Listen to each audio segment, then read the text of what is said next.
This video will guide you through a top-level view of your Pro dashboard, the features you have access to, and how each one can better provide actionable information for your operations. So let's dive in.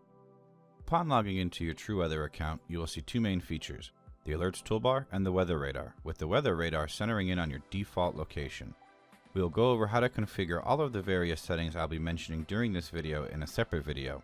But for now, I want to focus on just how easy it is to get a quick overview of any weather that is, or will be, affecting your operations. We'll start with your radar options and one of the simplest features, but one I personally love, putting it on the big screen at the office. If you click the icon in the bottom right of the radar toolbar, you can go full screen, animating the radar the entire day. I'll come back to this in a bit, however. For now, let's take a look at the various radar overlays we can use. By default, it is set to show the current radar, which can currently go back in time an hour and 15 minutes at 2.5-minute intervals, one of the most granular intervals in the industry. You also have access to future radar, which goes from the current time out to 1 hour in the future, so you can visualize how a storm might progress. Surface temperature is an overlay showing the previous 12 hours temperatures to the temperature at the current time at the surface. While you can only have one of those three on at a single time, the next set of layers can all be individually configured. First up is traffic cameras. These cameras are great for getting a bird's eye view into current traffic situations or seeing if snow has started sticking in some places but not others. Traffic conditions are great for seeing any roadwork, accidents, or congestion in general, so you can preemptively route around that. Current observations is a snapshot at official monitoring locations, typically updated once per hour, that can show a wealth of information such as current conditions, temperature, wind speed and direction, and more. The subscribed locations layer will show all of your Pro dashboard and local weather alert locations directly on the map. You can click on a location to get the current conditions at those locations as well. The custom locations layer is a nice feature that is similar to the subscribed locations layer. However, the custom locations layer allows you to enter any and all locations you would like to have displayed on the radar, even if you don't have a subscription for that location. When you couple these layers together, it really does give a complete picture of how weather is affecting your operations. Let's take a look at the Alerts toolbar next. Starting in the top left of the Alerts toolbar, you will see your default location and an icon representing the current conditions as well as the current temperature.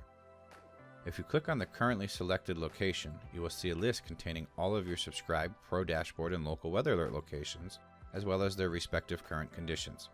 If you select a location from the list, the radar will automatically recenter on the selected location and update any radar options or layers that you have enabled. Under Active Weather Alerts, you will see a list of any National Weather Service alerts, as well as our forecasted regional, local, and Lifecasting alerts that will be affecting any of your subscribed locations. Our degreed meteorologists are continuously monitoring your locations from our command and control center 24/7, so you are never left in the dark when it comes to weather affecting your operations. Whenever a threat is on the horizon, our meteorologists will submit the appropriate alert and you will be notified via your Pro dashboard, inbox, or as a text message directly on your smartphone. Let's take a look at a regional weather alert. This alert is currently issued for Luzerne County. It is predominantly a rain event with a start time of 9 to 11 p.m. on the 28th, and the system will move out of the area by 5 a.m. on the 29th. The total duration of the precipitation is 2 to 4 hours, and the accumulation will be between 1/4 inch and 1/2 inch. It is a level 2 alert, which means this event is likely to occur. You will also see a brief, actionable headline and a more in-depth synopsis of the event, as well as the forecasted model imagery with the alert. If we back out of this regional weather alert, we can see that local weather alerts are broken down into two categories, severe and winter. If you guessed severe was mainly for your liquid precipitation, and winter is for your frozen precipitation such as snow, ice, and sleet, you are correct. Let's take a look at what a severe weather alert will look like. This alert is for the city of Pittston in Luzerne County. It is a rain event that will start at 3 a.m. on the 29th and move out of the area by 5 a.m. on the 30th. The total duration for precipitation during this event is 12 to 16 hours, with rain accumulations from 3/4 inch to 1.5 inches, with localized amounts exceeding 1.5 inches. You will also see any wind, hail, flood, lightning, or tornado threats from this event, as well as an in-depth synopsis of this event. If we close this severe alert, we can take a look at what a winter alert would look like. This alert is for the city of Warden in Yellowstone County. The primary threat is snow, and the event is forecasted to start at 7 a.m. on the 30th and move out of the area by 9 a.m. on the 31st. The total duration would be 20 to 22 hours. You will see we are forecasting 10 to 15 inches of snow accumulation, no sleet, and 1/10 of an inch to 1/4 of an inch of ice accumulation. You will also find our paved surface information, which would contain our forecasted accumulation on the pavement during the event. For this event, we are forecasting the first inch of pavement accumulation will be at 9 a.m. on the 30th, and the second inch will be at 11 a.m. on the 30th. Our forecasted pavement temperature during this event is 32 degrees. However, it could be a temperature range as well. And of course, a synopsis of the event. If we close out this winter alert, we can see what a Lifecast alert would look like. It will contain an actionable headline, a synopsis, as well as an image, typically the current radar scan at the time of the issue. Lifecast alerts are issued for a few reasons, such as alerting you that the system is moving slower or faster than expected, if banding were to set up, or like in this case, a general update that the snow will be tapering off by 8 a.m.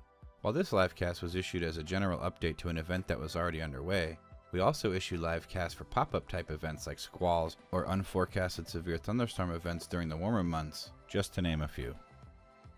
Well, that was a lot, but this is what the platform is designed for, keeping you informed of any and all weather that can impact your operations. The main thing to keep in mind with alert types is that regional weather alerts are based on a county-wide area. Local weather alerts are specific to individual locations or zip codes, and Lifecasting alerts are issued for updates during an event or those pop-up type events like mentioned. Finally, we are back to your Pro Dashboard. Now, my second favorite feature, Ask a Meteorologist. This is where you can ask a question anytime, day or night, and one of the meteorologists covering your area will send the answer directly to your dashboard, inbox, or even cell phone, typically in under 15 minutes. After all, when operations are underway, who has time to wait on hold for an answer? Lastly, we have AutoCast. This is where you can see the general hourly forecast as well as the next 14 days forecast for the selected area. Do note, there may be times where the AutoCast forecast does not match up exactly to what an active alert can show. This is due to the AutoCast being made using both computer modeling with trueWeather's own internal algorithms. If there's a question regarding a discrepancy, active weather alert should take precedence, or you can always ask a meteorologist.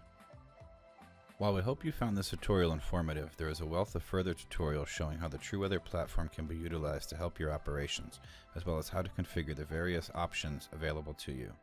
As always, if you have any questions regarding your subscription, the platform in general, or even a suggestion on how trueWeather can better assist your operations, we are here 24/7 at techsupport@truewx.com, or give us a call, 844-614-1298.